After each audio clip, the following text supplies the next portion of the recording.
So since we were talking about the health, we will be moving now to the COVID section. So as we know, we have been facing since 2019 a global pandemic.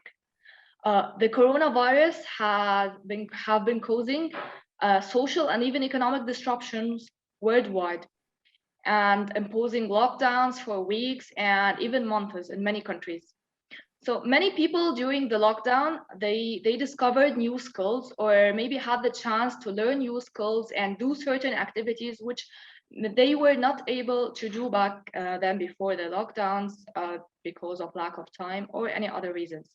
So for Dr. Almekdash, what has he been thankful for during the lockdown? Well, I was thankful for, staying like healthy and, safe with my little family here.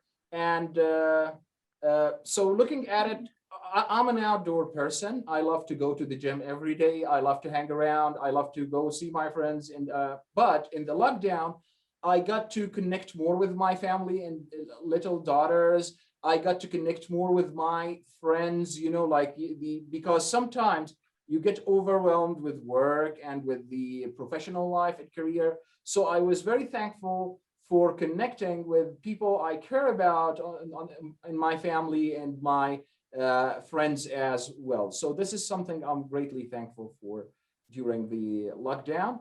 And of course, staying healthy, and I didn't have any health problems during the COVID crisis. Yes, and I hope that you'll stay healthy and safe, you and your family. And now, have you had the chance to work remotely during the lockdown? And if yes, can you describe your experience with remote work? And do you think there is disadvantages for working remotely or any negative, maybe? Yes, absolutely. Everything in life comes with advantages and disadvantages, for sure. So we worked at home, like me and the statistician I supervise, we stayed at home. So for statistics, it's good to be isolated when you are thinking about your data analysis and modeling, especially if you're working on a tough project. You don't need distractions, because you have the analysis phase and then the writing phase, where you want, so say you are doing a complicated mixed model, and you want interpretation requires some skill to show, like model comparison, reporting the parameters, interpreting what these number means. So all of that is good when you are working from home.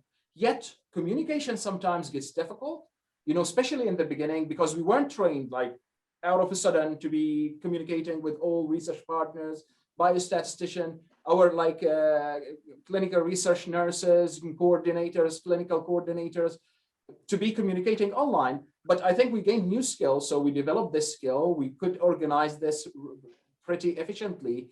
And all our activities went as usual, even though we are working remotely. As a director, I needed to come more often to the office, than just a biostatistician. But still, we could do it. Disadvantages, sometimes if you don't have self-efficacy, if you not self-efficacy, I think the ability to tell yourself, now it's work time, I heard some people suffered with this a little bit. Great people in their work, great people in what they do, but they got trained about it. So you should be kind of self-efficient. You can separate. Now it's work time. Now it's communication time. I need to talk to people. So this is one advantage, in general, for working from home or remote working, is the abilities to separate, when it's work and when it's family time, for example. Yes, absolutely. I totally agree. Sometimes people find it hard to separate between work time and family time, especially when working from home. So what do you think is the role of biostatistics and data science now in the age of Corona? Well, in brief, it has a key role. Of course, any research, like I would say 99% of any research project on COVID we are doing here and done in other places, biostatistics, statistics, and analytics in general is the key to report findings and to find if you have a significant trend. So what can predict, like, COVID, like widespread in a state or in a city or in, a town? This is something, for example, a simple example of why you need statistics. So all disease spread models depend on mathematics and statistics, even, differential calculus, statistics, mathematical modeling. So all of that, is a key to provide like findings. Like people are doing trials, COVID tests we use, like their efficiency, their effectiveness as assays, how we evaluate that, how we tell the world if that's like doing what it should be doing or not. Of course, this is all statistics. So you have numerous examples how statistics and biostatistics is helping during the COVID crisis. Yes. So now on the occasion of the observance of the Caribbean Statistics Day on October 15, 2020, the Secretary General of the Caribbean Community, the Ambassador Erwin Larocque, he emphasized that COVID pandemic highlights the importance of statistics.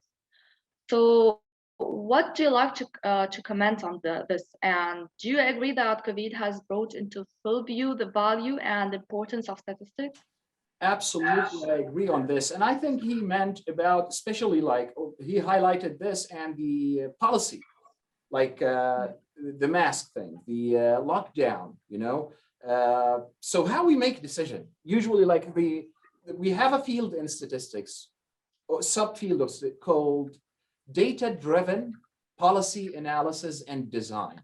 That's something I love, by the way. Of course, I'm not that, biased. Statistics is everything in the world. No, it's not. You have like a lot of other things, but statistics is the best, in my opinion. Mathematics and statistics are the best tools we have, to have informed policy. So when we want to decide, do we have, for example, do we have to implement lockdown in the city? You need to look at your numbers, right? You need to analyze your numbers. You need to see what's going on. Like you need to see like hospital admission rates. You need to see the infection rate, mortality rate, a lot of other things too.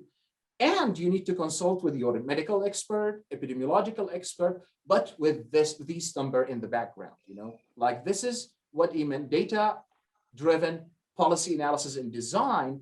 Absolutely, statistics is the key for this. So if you are a great data scientist or great statistician, you can have a great impact on policies in any country, any organization, if you are in the right place working, you know what I mean?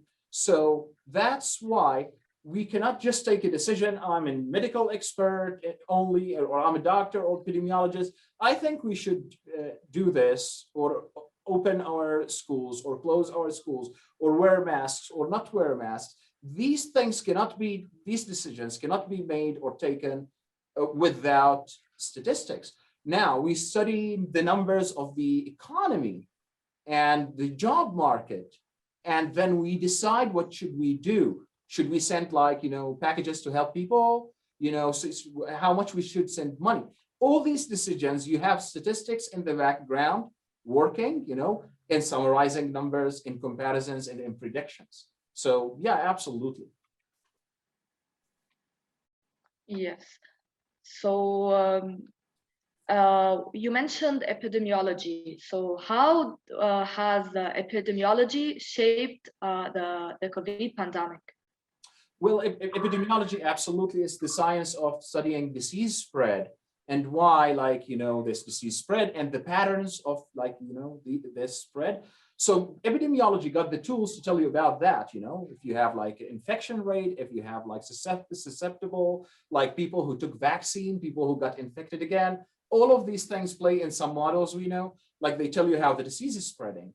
Now, in COVID, the field got affected. You know, a lot of scientists are working around the world together. You know, you have large data sets now, you have like machine learning, so you can make robust, what we call robust models for predictions. And this is something I'm working on now as a research agenda.